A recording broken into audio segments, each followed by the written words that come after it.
Hello friends, welcome to सरकारी पाठशाला bye Vinita ma'am.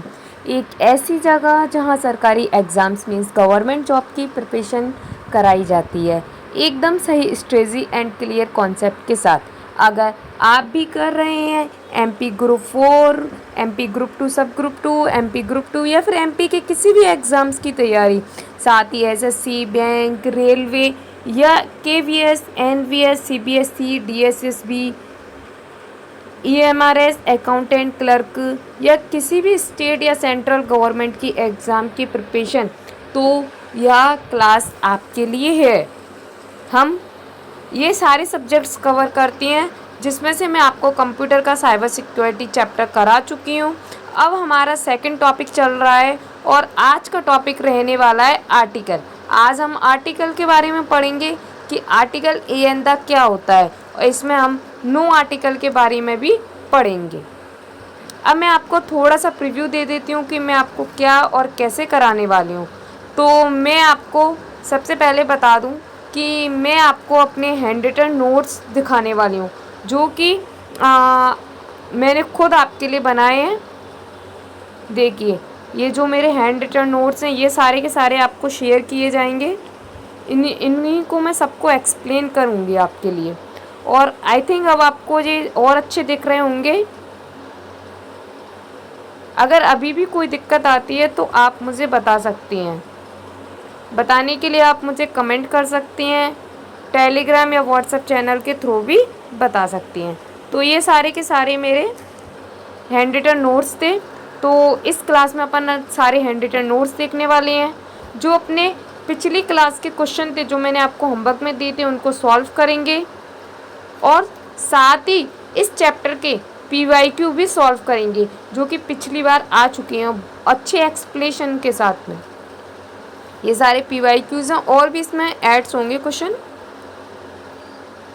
ये मेरे टेलीग्राम चैनल है, यूट्यूब चैनल है सरकारी पाठशाला बाय विनीता मैम। इसको सब्सक्राइब ज़रूर कर लेना, जिससे कोई भी नई क्लास आती है तो आपको तुरंत अपडेट मिल जाए।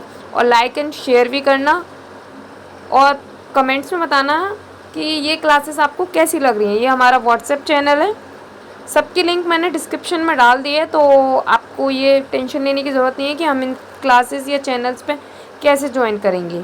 ठीक है, तो ये तो हमारी क्लास की समरी थी कि हम क्या क्या करने वाले हैं क्लास में। ठीक है, सब कुछ मैंने आपको बता दिया है इसमें कि हम कैसे अपनी पूरी क्लास को कवर करने वाले हैं। तो चलिए अब स्टार्ट करते हैं अपनी आज की क्लास।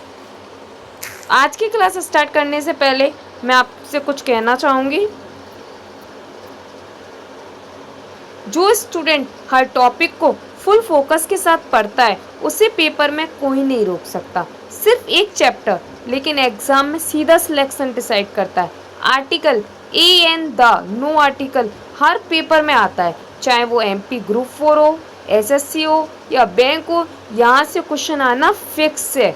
और आपको पता है क्वेश्चंस कैसे आते हैं? पहले फ्लप्स में आते थे, अब ये एरर में भी आने लगे। तो मैं आपको वो भी बताऊंगी कि एरर में कैसे अपन को करने हैं, फ्लप्स के थ्रू या फिर कैसी गलतियाँ होती हैं, वो सब भी आपको छांटना बताऊंगी।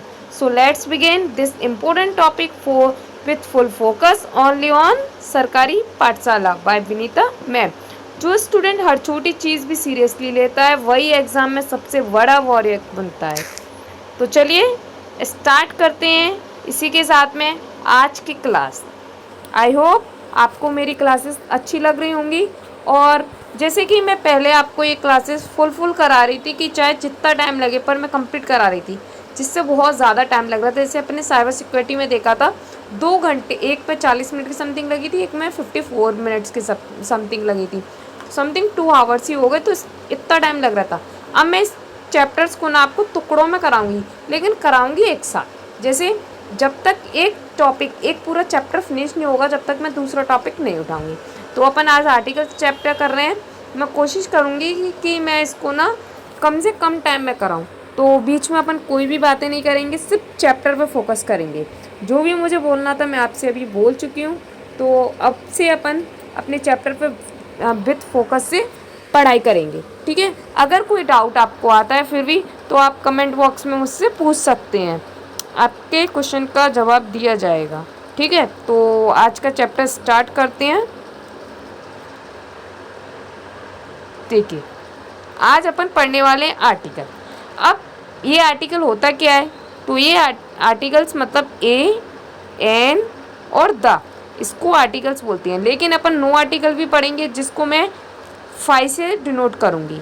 ये मैथ्स में फाई जो होता है ना, वो उससे मैं इसको डिनोट करने वाली हूँ, ठीक है। अब आर्टिकल्स अपन कहाँ यूज़ करते हैं, सबसे फर्स्ट क्वेश्चन। और पता है कभी कभी तो एग्जामर इतने इजी क्वेश्चन ले लेता है कि अपन से ना डायरेक्ट क्वेश्चन से ही पूछ लेता है। जो मैं भी आपको छोटी छोटी बातें बता रही हूँ, इसी से आपका कॉन्सेप्ट पेपर में शायद क्वेश्चन आ जाए। जैसे किसी नाउन से पहले आर्टिकल का यूज़ किया जाता है, अगर वो नाउन नहीं है तो आर्टिकल नहीं लगेगा, ठीक है। अगर नाउन है तो अपन आर्टिकल का यूज़ करेंगे। आर्टिकल कोई भी हो सकता है, ए एन द में से, ठीक है, आर्टिकल लगाएंगे। अब नाउन क्या होती है, तो पहले आपको मैं यही बता देती हूँ कि नाउन होती क्या है, जिससे आपको ये कंफ्यूज नहीं होगा, क्योंकि मैंने भी आपको नाउन का टॉपिक कराया नहीं है। जब मैं कराऊंगी आपको बहुत ज़्यादा डीपली कराऊंगी। अभी मैंने सोचा पहले वो चैप्टर्स लूँ जिनसे एग्जाम में क्वेश्चन 100% आते ही हैं, इसलिए मैं पहले वो चैप्टर्स ले रही हूँ। थोड़ी थोड़ी इन्फॉर्मेशन है जो मैं आपको साथ ही साथ देती जाऊँगी। जैसे इस चैप्टर में नाउन की इन्फॉर्मेशन अपन को सिर्फ इतनी सी चाहिए कि नाउन 3 टाइप्स के होते हैं। यहाँ पर मैं प्रॉपर नाउन, काउंटेबल नाउन, उस टाइप के नाउन की बात नहीं कर रही हूँ। यहाँ पे नाउन के टाइप्स अपन दे रहे हैं। काउंटेबल तो singular countable noun, plural countable noun और अनकाउंटेबल नाउन, ठीक है। 3 टाइप्स के अपन ने नाउन पढ़ने हैं यहाँ पे। अब सिंगुलर काउंटेबल नाउन क्या होता है, सिंगुलर काउंटेबल नाउन जिनको अपन गिन सकते हैं, काउंटेबल नाउन होता है जिन्हें अपन गिन सकते हैं, अनकाउंटेबल नाउन जिन्हें अपन गिन नहीं सकते। सिंगुलर मतलब एक, प्लूरल मतलब एक से ज़्यादा। तो सिंगुलर मतलब एक पेन, तो ये क्या हो गया सिंगुलर काउंटेबल नाउन।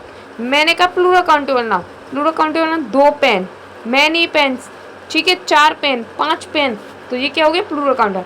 अब ये अनकाउंटेबल नाउन क्या है, जिन्हें हम अपन गिन नहीं सकते, जो क्वांटिटी में होता है। जैसे शुगर मतलब शक्कर, मिल्क, वाटर, इन्हें अपन गिन सकते हैं कि एक शक्कर, एक दूध, एक पानी, नहीं, इन्हें हम गिनते हैं 1 किलो शक्कर, 1 लीटर दूध, 1 लीटर पानी, इस टाइप से तो गिनते हैं, तो एक क्वांटिटी कहलाती है।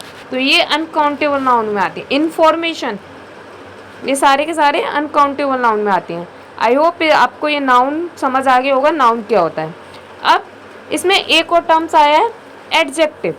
अब अपन पढ़ते हैं एडजेक्टिव क्या होता है। मैं आपको यहाँ पे सिर्फ थोड़ा थोड़ा बता रही हूँ, पूरा डिटेल में नहीं, कि ये चैप्टर में क्या है और एडजेक्टिव क्या होता है। अगर आपके पास क्वेश्चन आ गया तो आपको ये भी तो आना चाहिए एडजेक्टिव है क्या चीज़। अब आप नाउन को पहचान लोगे कि कौन सा सिंगुलर है, कौन सा प्लूरल है और कौन सा अनकाउंटेबल है। अब एडजेक्टिव को देखते हैं, एडजेक्टिव क्या होता है। देखिए एडजेक्टिव की आपने डेफिनेशन पढ़ी है, नाउन और प्रोनाउन की जो विशेषता बताते हैं फिर उन्हें क्वालिफाई करते हैं, उन्हें अपन एडजेक्टिव कहते हैं। जो नाउन एंड प्रोनाउन को क्वालिफाई करते हैं उन्हें एडजेक्टिव कहते हैं। हिंदी में बोलें तो नाउन और प्रोनाउन की जो विशेषता बताते हैं उन्हें एडजेक्टिव कहते हैं। जैसे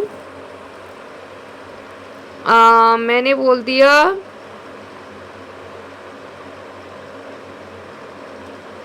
राम। अब राम है, मैं अदर एग्जांपल समझा रही हूँ आपको, ठीक है। जैसे राम है, राम क्या है, इसकी विशेषता क्या है, वो अच्छा है। राम क्या अच्छा है, तो मैं इसको ऐसे लिख दूंगी हिंदी में, राम अच्छा लड़का है। तो राम अच्छा लड़का है, तो ये क्या होगी, राम की विशेषता होगी। बट अपन थोड़ा सा इंग्लिश में समझ लेते हैं जिससे आपको और ज़्यादा क्लियर हो जाएगा। जैसे एक सेंटेंस लिखा है, राम इज गुड बॉय। आपको गलती इस सेंटेंस में अपने दिख गई होगी। क्यों लगाते हैं अपन यहाँ पे, इसीलिए लगाते हैं। देखिए बॉय क्या है, नाउन, गिन सकते हैं, इसे काउंटेबल है, एक ही है, इसलिए बॉय क्या हो गया, नाउन। गुड क्या हो गया, उसकी विशेषता बता दी, बॉय कैसा है, अच्छा, तो ये क्या हो गया, एडजेक्टिव। और ए क्या हो गया, आर्टिकल। समझ आया यहाँ पे अपन एक क्यों लगाते हैं, इसी वजह से लगाते हैं। राम एक अच्छा लड़का है, Ram is a good boy. Okay, आपको एडजेक्टिव भी क्लियर हो गया होगा। बहुत इजी एग्जांपल मैं आपको दे रही हूँ क्योंकि इसमें हार्ड से कोई मतलब नहीं है। अगर ऐसी ज़रूरत होगी तो मैं आपको वो भी बता दूँगी, ठीक है। एडवर्ब से भी पहले लगाते हैं। अब एडजेक्टिव एडवर्ब की विशेषता बताता है।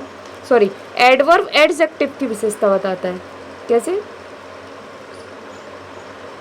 और एडवर्ब ना आपकी सिर्फ एडजेक्टिव की ही विशेषता नहीं बताता है, एडवर्ब आपको एडजेक्टिव की भी विशेषता बताता है और वर्ब की भी विशेषता बताता है। एडजेक्टिव की भी बताता है और वर्ब की भी बताता है। कैसे? जैसे मैंने आपसे बोला राम, वही एग्जांपल ले रही हूँ, थोड़ा सा चेंज करूँ। Ram is a very good boy. समझ आया इसमें क्या ऐड किया है अपन ने? बॉय नाउन, गुड अपना एडजेक्टिव, ए आर्टिकल, तो वेरी यहाँ पे क्या हो गया, ये वेरी एडवर्ब हो गया, क्योंकि ये बता रहा है बहुत अच्छा है। कितना अच्छा है? बहुत। तो बहुत जो बता रहा है, जो बहुत जो होता है, इसी को ही अपन एडवर्ब कहते हैं। आई थिंक आपको एडवर्ब समझ आ गया होगा। अब यहाँ पे डबल एडवर्ब कैसे हैं? डबल एडवर्ब ऐसे जो एडवर्ब की विशेषता बताए उसे भी एडवर्ब ही बोलते हैं। ठीक है, तो इतना आपको समझ आ गया होगा। ये देखो दिख रहा है 3-4 लाइन का, लेकिन कितनी बड़ी बातें थी इसमें। अगर आपको ये क्लियर हो गया होगा तो आपके 1-2 क्वेश्चन तो ऐसे ही बन जाएंगे। ठीक है, इसलिए मैंने इसको थोड़ा सा डीपली लिया। आपको ये क्लियर हो गया होगा। अब आगे बढ़ते हैं। अब आगे अपन देखने वाले हैं, देखो मैं है ना उन बच्चों को भी ध्यान में रख के पढ़ा रही हूँ जिनको बिल्कुल भी नहीं आता है, बेसिक से जो कर रहे हैं, क्योंकि जिनको थोड़ा बहुत आता है वो तो कवर कर ही लेंगे, लेकिन जिनको बिल्कुल नहीं आता उनको भी तो ध्यान में रखना चाहिए। कभी कभी ऐसा होता है कि हमें छोटी छोटी चीज़ें नहीं पता होती है, बेस नहीं हमारा क्लियर होता है, लेकिन हाई अपन पढ़ रहे होते हैं और बेस की वजह से अपने नंबर कम रह जाते हैं। तो बेस को भी अच्छे से समझो, क्योंकि जिस बच्चे का बेस स्ट्रॉन्ग है ना, उसका हाई लेवल तो ऑटोमेटिक स्ट्रॉन्ग हो जाएगा। इसलिए सबसे ज़्यादा बेस पे फोकस करो, बेस पे फोकस करना बहुत ज़रूरी है। देखिए अब मैंने आपको सिंगुलर काउंटेबल नाउन बताई थी, तो सिंगुलर काउंटेबल नाउन से पहले क्या लगाते हैं? एन। डायरेक्ट हो गया। अब मुझे इसमें आपको कुछ समझाने की ज़रूरत नहीं है, क्योंकि एन का मतलब अपन जानते हैं एक निकलता है, और सिंगुलर है वो भी अपन को सिंगुलर एक के लिए आती है, तो अपन एन लगा देंगे SCN के पहले। SCN मतलब सिंगुलर काउंटेबल नाउन। जी कीवर्ड्स को आप लिख लेना अगर आपको याद नहीं है तो। अब यहाँ पे एन। सोन अनिश्चित, अनिश्चित मतलब जो डेफिनेट नहीं है, इनडेफिनेट है, या फिर एनी का sense they. A constable sound, consonant sound in Hindi, अगर कॉन्सोनेंट साउंड आता है हिंदी में। अब देखो कॉन्सोनेंट साउंड वैसे आपने अगर इंग्लिश में पढ़े होंगे तो AEIOU तो वॉवेल्स होते हैं, बच्चे कुछ कॉन्सोनेंट होते हैं, लेकिन हमें इंग्लिश से कोई मतलब नहीं, हमें हिंदी को देखनी है। तो देखो आ से लेके हा तक जो होते हैं अनाराम, जो आप हिंदी के चैप्टर में पढ़ते हैं वर्णमाला में, आ से लेके हा तक होते हैं स्वर, जिसे इंग्लिश में वॉवेल कहते हैं, और का से लेके ज्ञा तक अपने रहते हैं कॉन्सोनेंट, जिसे अपन हिंदी में व्यंजन बोलते हैं। आपको यही सबसे ज़्यादा याद रखना है, इसमें हमें ये पॉइंट्स याद रखने, इससे भी अपना एक क्वेश्चन जल्दी से जल्दी क्लियर हो जाएगा, क्योंकि सबसे ज़्यादा क्वेश्चन ना बेस वाले ख़राब कर जाते हैं बच्चे। अभी आपको मैं जब PY को कराऊंगी ना, तब आप देखना कि कितने इजी क्वेश्चन थे, लेकिन जिनको बेस नहीं पता है वो नहीं कर पाते। तो आपको इतना समझ आ गया होगा। अब दा, हाँ इंग्लिश साउंड से अपन को कोई भी मतलब नहीं है, अपन को सिर्फ हिंदी साउंड से मतलब। दा का यूज़ कहाँ होता है? तो दा का यूज़ PCN में भी होता है, SCN में भी होता है, UCN मतलब तीनों में होता है, तो कोई नई बात नहीं है, मतलब दा तो सब में। लेकिन AN के लिए अपन को प्रॉफिट हो गया, अगर SCN है तो ही AN लगाना है, PCN है तो AN नहीं लगाना। UCN भी SCN की तरह वर्क करता है, लेकिन उससे पहले नहीं लगाते हैं, क्योंकि वो अनकाउंटेबल होता है। ठीक है, तो सिर्फ SCN के पहले AN लगाते हैं। अब द निश्चित या कोई डेफिनेट चीज़ें होती है, स्पेसिफिक होती है, यूनिक होती है, वहाँ पे भी यूज़ करती हैं। इतने से पता है रूल से ही आपका 50 से ज़्यादा % आपका टॉपिक कंप्लीट हो गया। जो मैंने अभी इतना कराया ना, सिर्फ इतनी से ही आपका 50% से ज़्यादा टॉपिक क्लियर हो गया। लेकिन मैं फिर भी आपको रूल्स बहुत सारे कराऊंगी, क्योंकि आजकल जिस हिसाब से एग्ज़ाम्स के लेवल आ रहे हैं कि कुछ भी पूछ लेता है, तो आपको सब कुछ कवर होना चाहिए। और आप साथ ही साथ नोट्स बनाते जाएं, जिससे आप उसको बार बार रिवाइज़ कर सको। और अभी अगर आप नोट्स नहीं बना पा रहे हो तो पहले धीरे धीरे पुश करते करते नोट्स बनाएं, फिर दोबारा से इस क्लास को एक और बार लें, नोट्स अपने सामने रखें और क्लास को लें। मैं डेफिनेट कह सकती हूँ आपकी जो पूरी क्लास है ना माइंड में बैठ जाएगी अच्छे से, टॉपिक आप कभी नहीं भूलोगे। चलिए अब रूल नंबर फर्स्ट से स्टार्ट करते हैं। ये रूल्स आपको किसी भी बुक में, किसी भी चैनल पर, कहीं पे भी नहीं मिलेंगे। ये 1-2 दिन की मेहनत नहीं है, ये काफ़ी टाइम की मेहनत है। 2013 से जब मैंने प्रिपरेशन स्टार्ट की थी उस टाइम से अब तक की मेहनत है जी, ठीक है। तो आपको इसमें ये नहीं लगेगा कि हमने ये छोड़ दिया वो छोड़ दिया, आपके लिए सब कुछ कवर हो गया। कोई भी एग्ज़ाम, कोई भी क्वेश्चन लगा के देख लेना, आप सारे कर लोगे। चलिए तो अपन आगे बढ़ते हैं। मिस्टर एंड मिसेस, अगर नोन है जिन्हें हम जानते हैं तो उनसे पहले नो आर्टिकल यूज़ नहीं होता है। अगर उन्हें हम नहीं जानते हैं, वो अननोन है, तो अपन आर्टिकल ए का यूज़ करते हैं। अब ये क्या बात हुई, हमें कैसे पता चलेगा कि हम उसे जानते हैं कि नहीं? अगर सेंटेंस में शो कर रहा है उस हिसाब से देखो। अगर सेंटेंस में पता चल रहा है हमें कि हम उसे जानते हैं तो आर्टिकल नहीं लगेगा, अगर हम उसे नहीं जानते तो आर्टिकल लगेगा। अब आपके माइंड में आ रहा होगा यार हमें पता ही नहीं चले तो, सेंटेंस सिर्फ इतना दिया है, blank mister and Mrs is a CO. अब हमें कैसे पता कि हम इसे जानते हैं कि नहीं? हमें नहीं पता ना। अब जब जिस कंडीशन में हमें पता ही नहीं, आगे पीछे कोई सेंटेंस उस बारे में दिया ही नहीं है, तो वहाँ पे नो आर्टिकल लगाओ। क्यों लगाओ नो आर्टिकल? क्योंकि वो सेपरेट सेंटेंस ही दिया होगा आपको। अगर उससे रिलेटेड सेंटेंस नहीं दिया है, सेपरेट है, तो नो आर्टिकल, अदरवाइज ए लगेगा, ठीक है। चलिए आगे बढ़ते हैं। इसमें आपको और अच्छे से समझ आ रहा होगा पिछली वाली क्लासों से। मैं आपके लिए बहुत मेहनत कर रही हूँ, तो थोड़ा सा आप भी मुझे मोटिवेट करने के लिए सब्सक्राइब और लाइक और शेयर ज़रूर करें, जिससे मुझे भी लगे जो मैं कंटेंट दे रही हूँ उसे सब लोग इंटरेस्ट से देख रहे हैं, ठीक है।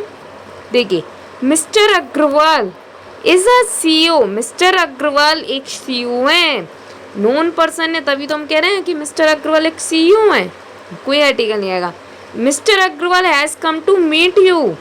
मिस्टर अग्रवाल मुझसे मिलने आए हैं। भाई कोई आपके दरवाजे पे आया है और आपने गेट खोले, एक अंकल जी आए, उनका नाम है मिस्टर अग्रवाल। आपके पापा ने आपसे अंदर से पूछा बेटा कौन है बाहर? अब आप उन्हें नहीं जानते तो आप क्या कहेंगे? पापा कोई मिस्टर अग्रवाल है, क्योंकि आप तो उन्हें जानते ही नहीं हो। तो वहाँ पे जो कोई का सेंस निकल रहा है, अब यार मैंने आपको बताया था कोई का सेंस निकलने पे एन लगाते हैं, लेकिन यहाँ पे नाम दिया है मिस्टर अग्रवाल, तो मिस्टर से पहले तो माँ का साउंड आ रहा है, माँ का साउंड की वजह से अपन ए लगा रहे हैं।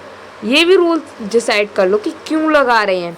आई होप आपको क्वेश्चन समझ आ रहे होंगे कि मैं ये आपको क्या कहना चाह रही हूँ इसमें। फिर भी अगर आपको नहीं समझ आता है तो आप मुझसे पूछ सकते हो। जैसे ही मेरे चैनल इस टाइप से प्रमोट हो जाएगा कि मैं उस पर लाइव क्लास ले सकूं, तो मैं उस पर लाइव भी क्लास लूँगी, ठीक है। अभी पॉसिबल नहीं है, अभी स्टार्टिंग है। अब देखिए, सेकंड रूल कहता है एडीएम्स। अगर एडीएम्स में अपन ए एन का यूज़ करती हैं। जब भी कोई एडीएम्स आता है तो उसमें अपन ए एन का यूज़ करते हैं। जैसे स्पीक द ट्रूथ, अरे ये तो वो है, एक्सेप्शन है इसके। जैसे catch a cold, for a work, मतलब किसी भी इडियम से फर्स्ट तो अपन आर्टिकल का यूज़ करते ही हैं। अब किस टाइप से कर रहे हैं, किस टाइप से नहीं कर रहे हैं, ये अपन अभी देखेंगे, ठीक है। जैसे टेक अ रेस्ट, और वर्ब का यूज़ नाउन की तरह भी करते हैं। नाउन की तरह कैसे? वो नाउन की जैसे वर्क कर रहा है। टेक अ रेस्ट, आराम करो। फॉर अ वॉक, वॉक के लिए चलो। इन अ मोमेंट, इस मोमेंट में। अब देखो यहाँ पे वर्ब कब होती है। अब पहले आपको मैं थोड़ा सा वर्ब की डेफिनेशन और नाउन की थोड़ा सा एक्सप्लेन कर देती हूँ, जिससे आपको समझ आए कि वर्ब और नाउन में डिफरेंस कैसे पता चले। वर्ब होती है किसी कार्य को किसी काम के करने या होने का सेंस बताए, मतलब कोई एक्शन हो रहा है कि कुछ हो रहा है, वर्क हो रहा है, तो अपन वहाँ पे वर्ब लगाएंगे। अगर वो अपन को किसी नाम से मतलब एवरीथिंग इज नाउन, ये तो आप जानते होंगे, जिस चीज़ का अपन नाम ले सकते हैं वो अपने नाउन है। अब जैसे इसमें लिखा है टेक अ रेस्ट, आराम करो। अब करने के लिए वो कह रहा है करो, तो टेक तो अपनी वर्ब हो गई। क्या करूँ? आराम। अब आराम क्या है? कोई वर्ब जैसा कोई वो है नहीं आ रहा इसमें, तो आराम अब किसी चीज़ का नाम है। आराम, आराम मतलब सोना या फिर लेटना होता है, तो रेस्ट करना हो, तो अपन इसको समझ गए कि ये नाउन की तरह वर्क कर रहा है, इसलिए इससे पहले ए लगा देंगे। समझ आ रहा है? जहाँ समझ नहीं आए वहाँ आप पूछ सकते हो, जैसे for a walk, in a movement, step से हो जाएंगे। कुछ इसमें एक्सेप्शन भी होते हैं, ऐसा ज़रूरी नहीं है कि सभी एडियम्स में अपन को ए और एन ही यूज़ करना है या ये आर्टिकल यूज़ होते हैं, ऐसा कुछ नहीं है। वैसे आप एडियम वाले रूल्स को तो रीडिंग करके ही पता कर लेंगे, और ज़्यादातर जो मैं आपको बता रही हूँ उन्हीं में से क्वेश्चंस आ जाता है और आप इसको अच्छे से कवर कर लोगे, क्योंकि मैंने आपको जो नाउन और वर्ब का यूज़ करने का रूल बताया ना, उसी से आपके क्वेश्चन बन जाएगा। स्पीक द ट्रुथ, सत्य बोलो। अब ट्रुथ अपने आप में यूनिक होता है, यूनिक चीज़ों के साथ में अपन द लगाते हैं। ठीक है, चलिए अब आगे बढ़ते हैं, सेकंड पेज पर चलते हैं। ये 2 आर्टिकल आपको बहुत अच्छे से आ गए होंगे, मुझे ऐसा लगता है, 2 रूल्स। और अगर आपको फिर भी कोई प्रॉब्लम आती है तो आप मुझसे पूछ सकते हो। देखो कितने सारे रूल्स हैं आपके लिए, कितने सारे रूल्स हैं, 21 रूल्स हैं, और सारे एक से एक बढ़ के आपके ना बैंक लेवल के, बैंक में जो इंग्लिश आती है ना, उसके एरर्स भी आप यूँ लगा लोगे चुटकी में। ये रूल्स अगर आपने अच्छे से समझ लिए, अच्छे से पढ़ लिए कॉन्सेप्ट से, और नोट डाउन कर लेना, नोट्स बना लेना, जिससे आपको बाद में भी याद रहे। सिर्फ देखने से काम नहीं चलता है, क्लास में एक रेगुलरिटी रहनी चाहिए, अपन को देखना है, पूरा टॉपिक फिनिश करना है।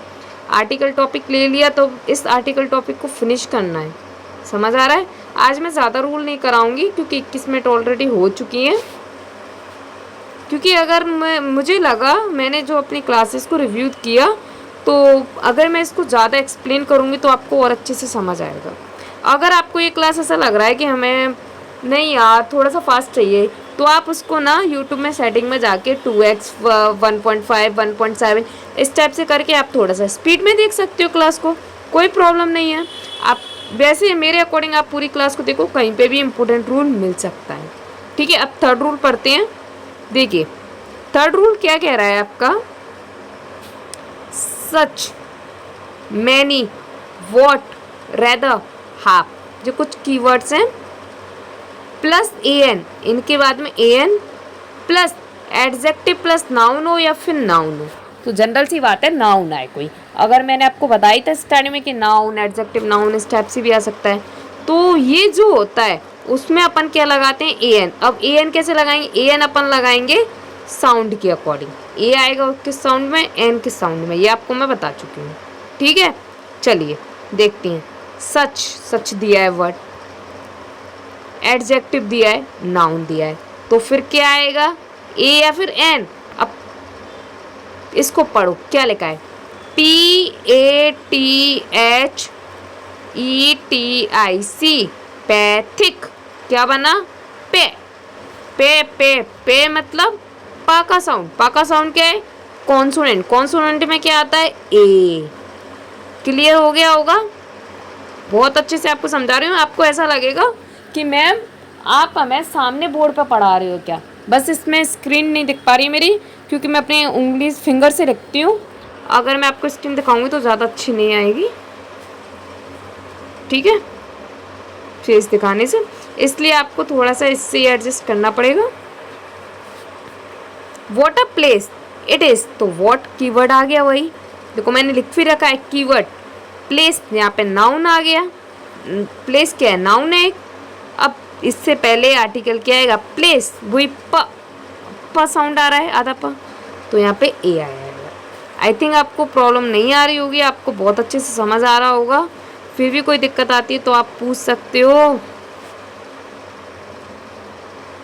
रूल नंबर 4, एक आप लोग ना कमेंट वगैरह रिप्लाई, कमेंट नहीं करते हो ना ही लाइक करते हो।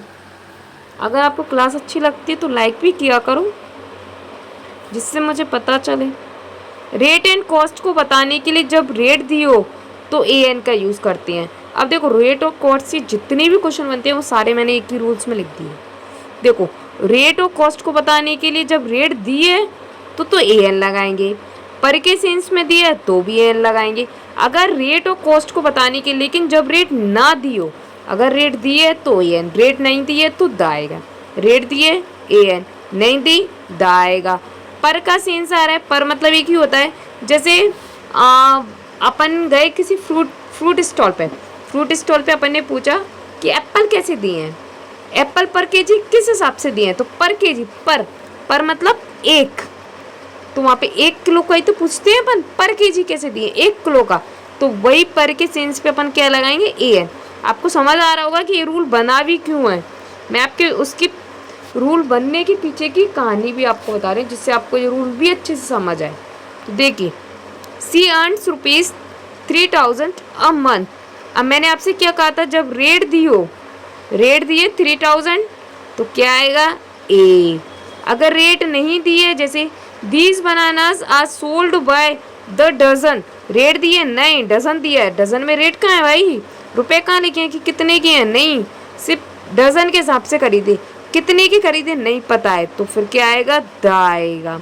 डजन में खरीदे हैं लेकिन कितने खरीदे हैं पता नहीं है, ये 1 महीने में खरीदे हैं लेकिन कितने खरीदे हैं ये नहीं पता है, 1 महीने में 3000 रुपये के खरीदे हैं, इसमें दिए तो फिर A आ जाएगा, इसमें नहीं दिए रेट तो द आ जाएगा। अब सेकंड वाला example, bananas are sold at ₹40 a dozen. अब बनानास कैसे मिल रहे हैं, 40 रुपये के हिसाब से, 40 रुपीज़ अ दर्जन, 40 रुपीज़ अ दर्जन के हिसाब से, तो यहाँ पे पर का सेंस आ रहा है कि नहीं, इसलिए यहाँ पे A आ जाएगा। अब A और N कैसे लगा रहे हैं अपन, तो डजन में क्या आ रहा है, ड क्या है, कॉन्सोनेंट है, कॉन्सोनेंट के साथ में क्या लगता है, A, इसलिए अपन ने A लगा रहे हैं। आपको क्लियर हो रहे होंगे रूल्स, फिर भी कोई दिक्कत आए तो आप उसका कमेंट में लिख सकते हो। Problem rule number 3, problem article rule number 4, problem J, तो मैं आपको उसका शॉर्ट वीडियो बना के भी उसको और अच्छे से क्लियर कर दूंगी, ठीक है। चलिए नेक्स्ट, या फिर आप उसको क्लास को दोबारा ले लेना एक बार और, शायद फिर आ जाए, क्योंकि अपन कोई चीज़ नई पहली बार पढ़ते हैं तो दिक्कत आती है, ठीक है। ये आज का लास्ट रूल है 5, फिर इसके बाद में अपन इसकी नेक्स्ट पार्ट बनाएंगे, जो मैं आपको आज भी दे सकती हूँ, कल भी दे सकती हूँ, क्योंकि मैं इसको पार्ट्स में डिवाइड करके ले रही हूँ, क्योंकि पूरी क्लासेस हो नहीं पाती हैं, फिर आलस आने लगता है, पढ़ते पढ़ते बोर हो जाती हैं। तो देखिए rule number 5, name of meal, मतलब मील क्या होता है, खाना जो अपन खाते हैं ना, मील भोजन, जैसे लंच में, ब्रेकफास्ट में, डिनर में, तो इसको मील कहते हैं। तो अगर उसका नेम दिया है, नेम कैसे, जैसे यही कीवर्ड्स दिए हैं, लंच, ब्रेकफास्ट, डिनर, इस टाइप से वर्ड दिया है डायरेक्ट, तो वहाँ पे कोई भी आर्टिकल यूज़ नहीं करते हैं, जैसे लंच, ब्रेकफास्ट, डिनर, ये इस टाइप के वर्ड्स लिखे हैं, तो वहाँ पे नो आर्टिकल। अगर आपको ना उस नेम ऑफ मील से पहले एडजेक्टिव आ जाता है, उस जैसे अब ब्रेकफास्ट, तो वहाँ पे एडजेक्टिव आ जाए, जैसे गुड ब्रेकफास्ट, अच्छा खाना, अच्छा नाश्ता किया, तो AN लगाएंगे, समझ रहे हो, एडजेक्टिव आ रहा है, जैसे लंच और ब्रेकफास्ट और डिनर से पहले कोई भी एडजेक्टिव आ रहा है, today breakfast is not good, तो इस टाइप से एग्जाम्पल आ जाते हैं। The name of meal, name of meal, किसी भी मील से पहले अपन द लगाती हैं, लेकिन जो अपन मील की बात कर रहे हैं ना, वो डेफिनेट की कंडीशन में हो, मतलब उसके बारे में पहले बात हो चुकी हो, तो ही अपन द लगाएंगे। एग्जाम्पल से समझ लेते हैं, ज़्यादा अच्छे से आपको क्लियर हो जाएगा। देखिए जैसे ब्रेकफास्ट सिंपल दिया है, कुछ भी नहीं दिया तो नो आर्टिकल। आपका लंच दिया तो कुछ भी नहीं दिया, no article. A delicious lunch, तो लंच कैसा था, डिलीशियस, स्वादिष्ट था, तो स्वादिष्ट था लंच, एडजेक्टिव आ गया, तो ड आ रहा है डिलीशियस में, तो A आ गया। Breakfast you what was tasty, जो आज मैंने ब्रेकफास्ट किया था ना वो टेस्टी था, यू वॉट वॉज टेस्टी, जो तुमने खरीदा था ना वो टेस्टी था, यू वॉट वॉज टेस्टी, तो यहाँ पर डेफिनेट कर दिया, जो तुमने ब्रेकफास्ट खरीदा था वो कैसा था, टेस्टी था, तो द आ गया। समझ आ रहा होगा कि किस स्टेप से अलग अलग डिफरेंस हो रहे हैं। अब आपके इससे क्या क्वेश्चन नहीं गलत होंगे, अगर सारे कॉन्सेप्ट एक टाइप के एक जगह मिल जाए, जैसे बहुत से लोग ऐसे पढ़ाते हैं, पहले सारे के सारे A के रूल्स करा दिए, फिर सारे N के रूल्स करा दिए, फिर द के रूल्स करा दिए, फिर नो आर्टिकल। वैसे तो नो आर्टिकल कोई कराता ही नहीं है, अब इनको अलग अलग करके आप कंफ्यूज हो जाते हो, भाई ये इसका रूल तो इसमें भी आया था, इसमें भी आया था, इसमें भी आया। इससे बढ़िया इनको कंबाइंड करके पढ़ो ना, कि अगर रेट और कॉस्ट की बात इनमें से किसी में भी हो तो क्या करना है, मील की बात इनमें से किसी में भी हो तो क्या करना है, इकट्ठा पढ़ेंगे अपन। ठीक है, आई होप आपको ये क्लास बहुत अच्छे से समझ आ रही होगी। अगर फिर भी कोई डाउट आपको होता है तो आप मुझसे पर्सनली पूछ सकते हो। आप अपन ने 5 रूल कर लिए हैं, अब 6 रूल से अपन कल देखेंगे।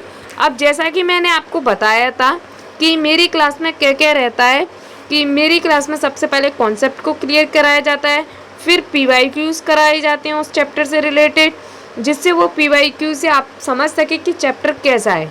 देखिए एक PYQ आपको दिखा देती हूँ, क्योंकि जिससे आपको समझ आ जाएगा कि कैसा है। देखो, he is heir to a large fortune. अब देखिए इस वाले क्वेश्चन में आपको समझ आ रहा होगा। अब एच ही आइए दिया है, अगर मैं एच के साउंड के अकॉर्डिंग देखती, किसके, एच के अकॉर्डिंग देखती, तो एच के अकॉर्डिंग तो भाई मुझे फिर कॉन्सोनेंट मान के ए लगाना पड़ता, लेकिन ये तो गलत हो गया। इसको बोलते क्या है, इसका उच्चारण बनता है ईयर। देखो मैंने लिखा है इसी वजह से, तो ईयर की वजह से क्या आएगा, ई साउंड किस में आता है, वॉवेल में, तो एन आ जाएगा। देखो कितना इजी क्वेश्चन था, लेकिन ये बहुत सारे बच्चे गलत कर जाते हैं। इसमें एच साइलेंट है। आपने ये वाला एग्जांपल तो बहुत सुना होगा, ऑनेस्ट वाला, एच होता है लेकिन बोलते क्या है, ऑनेस्ट, तो आ रहा है तो एन आता है। समझ आ रहा है। अब भी आपको अगर कोई दिक्कत आ रही है किसी भी क्वेश्चन में तो आप मुझसे पूछ सकते हैं। मैंने गलती से पूरा ही डिलीट कर दिया। देखिए तो इस टाइप से PYQ आते हैं। मैंने अभी इसमें कुछ PYQs लगा दिए, मुझे मालूम था इस चैप्टर कंप्लीट नहीं हो पाएगा, इसलिए मैंने इसमें कमी लगाया, भी और ऐड करूँगी मैं खुद से लिख के आपके लिए करती हूँ इतना सारा। आप भी ना लाइक सब्सक्राइब करके थोड़ा सा मुझे भी मोटिवेट करो, जिससे मुझे भी लगे जो मैं कर रही हूँ वो अच्छा कर रही हूँ। अगर आपको लगता है कि आर्टिकल चैप्टर अब आसान हो गया है तो एक लाइक बनता है। इस वीडियो को अपने स्टडी ग्रुप में ज़रूर शेयर करना, जिससे हर स्टूडेंट इस टॉपिक में टॉपर बन सके। ठीक है, तो ये मेरा चैनल है, इसको लाइक कर लेना, कमेंट भी करना और शेयर भी कर देना। ठीक है, और सब्सक्राइब तो ज़रूर करना, जिससे इनकी संख्या बढ़ जाए। ये मेरा व्हाट्सएप चैनल है, इसमें ऐड हो जाना। व्हाट्सएप चैनल सरकारी पाठशाला बाय विनीता मैम के नाम से है। सारी चीज़ें मैंने एक ही नाम से बनाई है, जिससे किसी को ढूंढने में प्रॉब्लम नहीं है। टेलीग्राम चैनल मैंने जो ऑफिशियल वाला बनाया है उसमें थोड़ा सा सिस्टमेटिक है, इसलिए ऑफिशियल वाला है। अगर आप चाहो तो सिंपल वाले में जुड़ सकते हो, कोई प्रॉब्लम नहीं, लेकिन डाटा आपको सारा ऑफिशियल वाले में मिलेगा, और जो मेंबर्स ऑलरेडी ऐड हैं वो दूसरे वाले में। तो थैंक यू। आज की क्लास कैसी लगी ज़रूर फीडबैक में मुझे कमेंट में फीडबैक ज़रूर बताना। Meet you next video. Good bye, have a nice day.